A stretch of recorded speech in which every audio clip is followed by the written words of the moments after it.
Hello, good morning बच्चों। आज हम क्लास 7 के चैप्टर नंबर 4 रचनाएं में, जिसमें बहुत सारी निर्मय दी गई हैं। निर्मय का मतलब होता है फिर निर्माण करना। तो जिसमें काफ़ी सारी निर्मय हैं, तो उसमें फर्स्ट निर्मय दी गई है आपको, दी गई रेखा की समद्विभाजक रेखा खींचना। इसमें क्या होगा बेटा, एक आपको रेखा दी जाएगी, किसी भी लंबाई की हो सकती है वो रेखा, 5 सेंटीमीटर, 6 सेंटीमीटर, 8 सेंटीमीटर, 4 सेंटीमीटर। तो जो भी जिस भी लंबाई की रेखा आपको दी जाएगी, उस रेखा की हमें एक समद्विभाजक रेखा खींचनी होगी। अब देखो बेटा, सबसे पहले बात आती है कि समद्विभाजक रेखा होती क्या है। वह रेखा जो किसी भी लाइन को दो बराबर भागों में बांटती है, वह रेखा क्या कहलाती है? उस दी गई रेखा की समद्विभाजक रेखा। तो देखो बेटा, अब हम शुरू करते हैं किस प्रकार हम किसी दी गई रेखा की समद्विभाजक रेखा खींचेंगे। इसके लिए हमें पटरी, प्रकार, पेंसिल, इन सब चीज़ों की ज़रूरत पड़ेगी बेटा। तो देखो बेटा, हम किस प्रकार एक रेखा की समद्विभाजक रेखा खींचते हैं। तो सबसे पहले क्या करना होगा बेटा, हमें एक रेखा खींचनी हो। अब ये रेखा आप कितनी भी लंबाई की खींच सकते हैं, 5 सेंटीमीटर, 6 सेंटीमीटर, जितनी आपको एग्जाम में दी जाए या जो आपकी बुक में दी हो। तो यहाँ पर हम 9 से लेकर 16 यानी 7 सेंटीमीटर की रेखा हमने खींची। ये रेखा क्या होगी बेटा? A B. इसकी लंबाई कितनी है? 7 सेंटीमीटर। अब इस रेखा की हम एक समद्विभाजक रेखा खींचेंगे। कैसे खींचेंगे देखो। उसके लिए तो देखो बेटा, इसके लिए हमें एक प्रकार की ज़रूरत पड़ेगी बेटा। इसमें हम पेंसिल लगाते हैं इस प्रकार, इसे कस लेंगे और इसकी जो लंबाई होगी इसकी नोक से इक्वल या थोड़ी सी ज़्यादा रखेंगे बेटा। ऐसे टच करके पता चल जाएगा ये ज़्यादा है या कम है। तो ये कम नहीं होनी चाहिए, ये इसके एक बराबर हो या फिर थोड़ी सी ज़्यादा हो। अब क्या करेंगे बेटा, देखो ये जो लाइन है ये हमें दी गई है 7 सेंटीमीटर की। तो हम जो प्रकार में एक चाप लगाएंगे, तो चाप की जो चौड़ाई होगी वो कितनी होगी? कम से कम वो चौड़ाई इसकी आधे से ज़्यादा होनी चाहिए। ये कितनी है बेटा? 7 सेंटीमीटर। तो इसका आधा कितना होगा? 3.5 सेंटीमीटर। तो प्रकार में हम जो चाप लेंगे, इसकी जो चौड़ाई होगी वो कितनी होनी चाहिए? 3.5 सेंटीमीटर से अधिक। तो देखो बेटा, नापते हैं हम। ये 0 से स्टार्ट करते हैं और ये हुआ 3.5 सेंटीमीटर। तो इससे हम ज़्यादा, लगभग 4 सवा 4 सेंटीमीटर का हमने चाप लिया इसमें। अब देखो क्या करेंगे।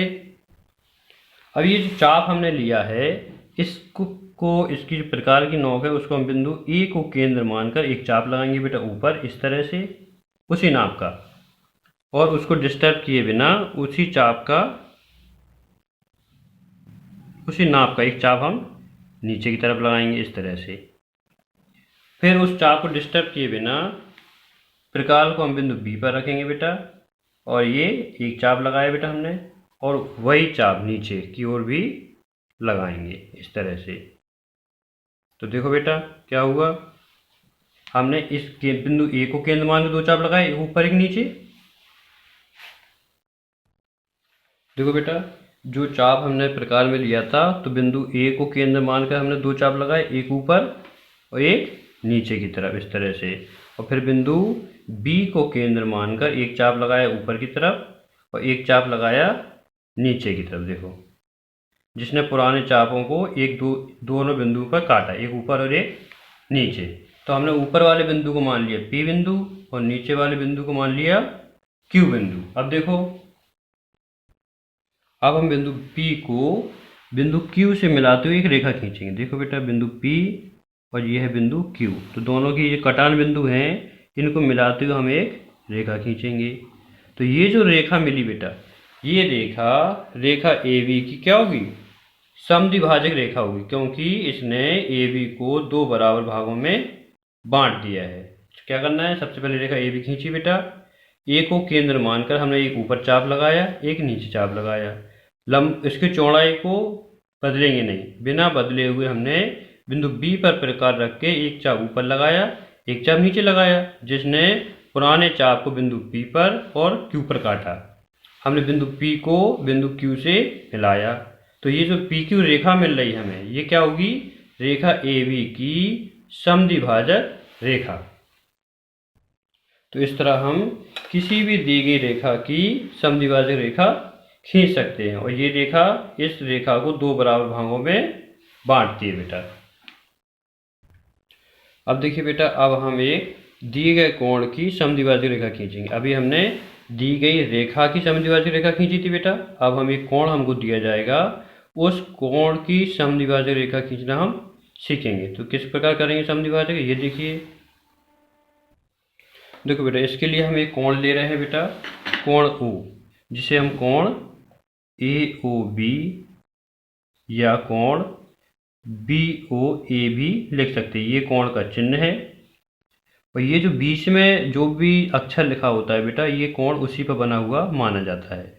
तो AOB का मतलब क्या है, AOB, और एंगल BOA का मतलब क्या है, BOA। दोनों का मतलब क्या है, ये वाला कोण, ये बीच में जो कोण बन रहा है, इस कोण को। अब इस कोण का हमें समद्विभाजक रेखा खींचनी है। किस प्रकार खींचेंगे, ये देखो बेटा। उसके लिए फिर वही हम करेंगे, त्रिकाल में हम एक थोड़ा चाप भरेंगे, किसी भी चौड़ाई का आप भर सकते हैं बेटा। ये देखिए, हमने इतनी चौड़ाई का एक चाप लिया बेटा। ये नाप के आपको दिखा दे रहे हैं, ये 2.25 सेंटीमीटर का है लगभग बेटा, 2 सेंटीमीटर 2 मिलीमीटर का है। अब इसके लिए क्या करेंगे बेटा, अब हम बिंदु O को केंद्र मानकर इस चाप का यूज करेंगे बेटा। देखो इस प्रकार, जो दिए गए कोण को दो बिंदुओं पर काटेगा। इस बिंदु को हम PQ या जो भी आप मानना चाहें मान सकते हैं अपने हिसाब से। हमने इन्हें PQ माना है बेटा। देखो अब क्या होगा, अब हम प्रकार के चाप की चौड़ाई को बिना बदले क्या करेंगे बेटा, एक चाप बिंदु P से लगाएंगे बेटा। ये देखिए, बिंदु P पर प्रकार रख के एक चाप लगाया हमने इस तरह से, और एक चाप हम बिंदु Q पर से लगाएंगे। देखो Q पर हमने प्रकार लगा और ये चाप चलाया, तो इसने पुराने वाले चाप को C बिंदु पर काटा। बिंदु कुछ भी मान सकते हैं आप, हमने बिंदु C मान लिया। अब क्या करेंगे, देखो अब हम बिंदु C को बिंदु O से मिलाते हुए एक रेखा खींचेंगे। ये रेखा खींचे, दिख रहा है बेटा, बिंदु C जो कटान बिंदु है, इसको बिंदु O से मिलाएंगे। ये जो रेखा आएगी बेटा, ये इस कोण की क्या कहलाएगी बेटा, समद्विभाजक रेखा कहलाएगी। क्या कहलाएगी, समद्विभाजक रेखा। तो यदि हम इस रेखा को OD रेखा माने, तो ये जो कोण बनेगा बेटा, अभी क्या तो कोण O था, अब कोण क्या बना, ये छोटा वाला कोण बन रहा है बेटा। देखो ये वाला कोण, तो ये जो कोण होगा ये O कोण का आधा होगा, यानी O कोण जो होगा वो इस कोण का डबल होगा, या ये कह लो ये जो कोण होगा इसका आधा होगा। तो यदि हम इसे मैथमेटिकल लिखते हैं, तो कोण AOB बराबर 2 गुणे कोण AOD, यानी AOD कोण का ये डबल होगा वो, या फिर हम क्या कहें, कोण AOD बराबर आधा कोण 1/2 कोण किसका, AOB, यानी AOD जो कोण होगा वो AOB कोण का आधा होगा। तो इस प्रकार हम किसी दी गई रेखा की समद्विभाजक रेखा खींचना तथा किसी दिए गए कोण की भी समद्विभाजक रेखा खींचना आज सीख गए बेटा। अब आप इसका प्रैक्टिस कीजिए।